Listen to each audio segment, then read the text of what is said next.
Welcome to Depression Ain't It with Chanel John, where I share my tips from my ongoing journey of overcoming depression and anxiety because I want a life that I love. Don't you? Join me every Sunday for what's new. So we are back with another week. Welcome to episode 4, and today we are going to talk about trauma bonding and why it ain't cute and what we could possibly do to not do it, you know? So I came across this post apparently by the actor Tom Hardy where he says, "Don't let your loneliness make you reconnect with toxic people. You shouldn't drink poison just because you're thirsty." And that hit me right in my chest. You shouldn't drink poison just because you're thirsty. But why did nobody ever tell me that when I'm thirsty, poison could look like Kool-Aid? So about a year and a half ago, I reconnected with an old flame. Gosh, I could smack my past self for doing that. Because apparently this time I thought it was going to be different. I thought poison had turned into coconut water, but I didn't realize I was being used for fuel. You see, at that point, I was at this real interesting point of my depression, and I thought that this person had come back into my life to change the trajectory of things. But the problem with that is bad energy begets more bad energy. And I thought, you hear those stories of people like, my life was going this way and then this person came into it and then it changed. It's never been that situation for me. It's like attracts like. And it's not necessarily even that they're experiencing the same thing that you are. It's just that they know that they can feed off of the energy you're putting out, and you're not strong enough to do anything about it.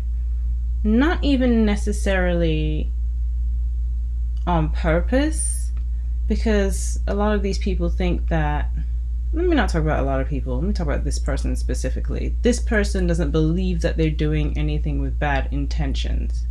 But when you repeatedly have the same behavior, then when do you look at yourself and say, what I'm doing is messed up?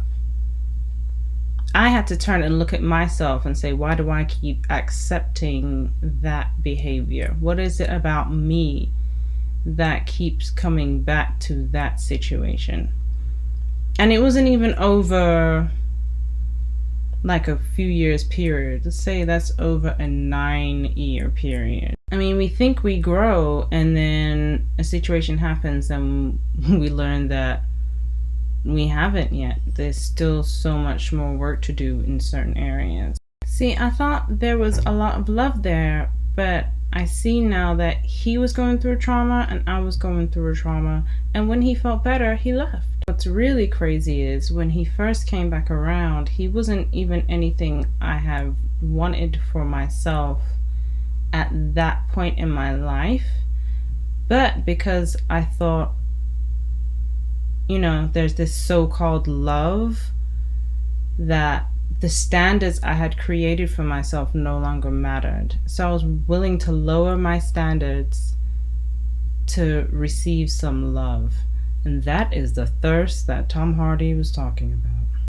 And since that's the energy I was putting out, I received back the bare minimum version of that person. In fact, my homeboy would call him bare minimum. That thirst, that poison almost killed me. So I have to be honest with myself at this point. When I read that, was my trauma causing me to be thirsty? And clearly it was. So I'm asking you, has your trauma caused you to be thirsty? Like, who are the people that you surrounded yourself with and the relationships you put yourself into because of trauma? Like, I watched so many people connect with somebody because oh, we have a connection because of a car accident or some kind of a loss in the family, and they use that pain because somebody knows what they're going through to build a connection, and that is an issue. It's funny that it's so much easier for me to be able to see it in friendships than it is in relationships.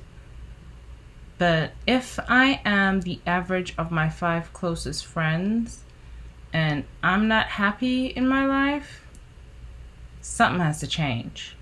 And now I think a lot of people see you changing your circle as you being an opportunist.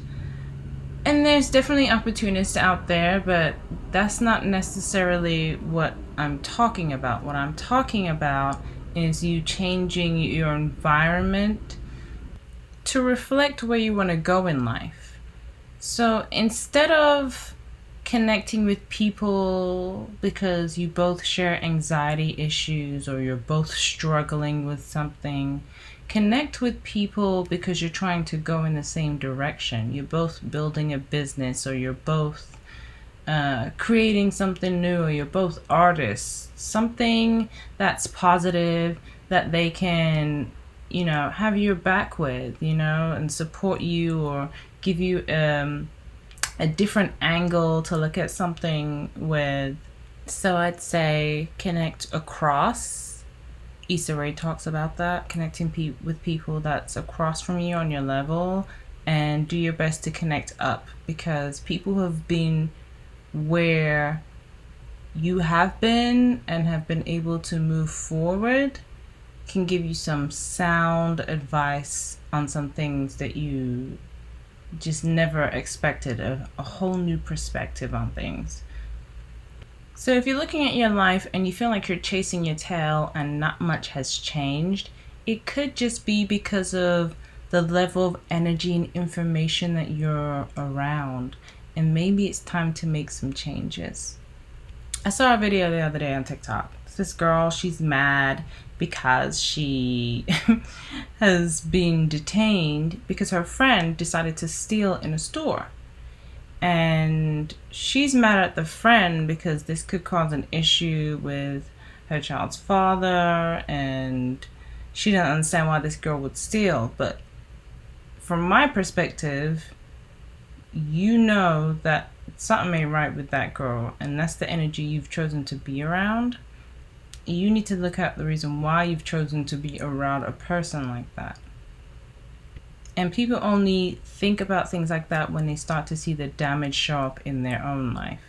And when you separate yourself from people, it's not always because the person is bad. It just could be that you're on 2 different trajectories. Like, your journeys are different. And, sometimes people are in your life for a season, and that is okay. I dealt with a lot of guilt separating myself from people, especially experiencing different reactions from people about it. It's okay to be selfish and really take time to yourself to figure out what your next step is going to be, or not to want to burden people with your stuff. I really don't like rehashing an issue over and over again. I think it solves nothing, and sometimes people want you to talk to them so they feel better, or maybe just so that they can just be in your business. But a true friend knows how to give you space to figure your shit out.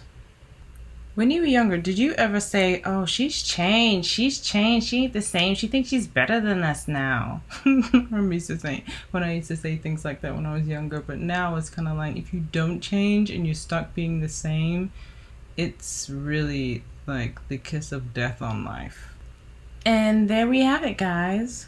So I'm going to leave you with a few pointers that I talked about through the episode. Don't recycle what's dead. Leave it dead. It's dead for a reason. Be selfish. It is okay to take time away from people to figure out what you want from yourself, and also to move on from them if that's the case. Do what helps you. Connect with people where you're going, not where you are. Thank you so much for tuning in with me for the 4th episode. I put a question in the link, and that is, are you addicted to trauma bonding? I'd love to hear your responses. Please send me a voicemail, and I'd love to hear from you. Until next week, guys. Bye. Have any thoughts you'd like to share? Or any tips that you've used to overcome depression and anxiety? Hit the link. I'd love to hear how you're overcoming. Until next Sunday.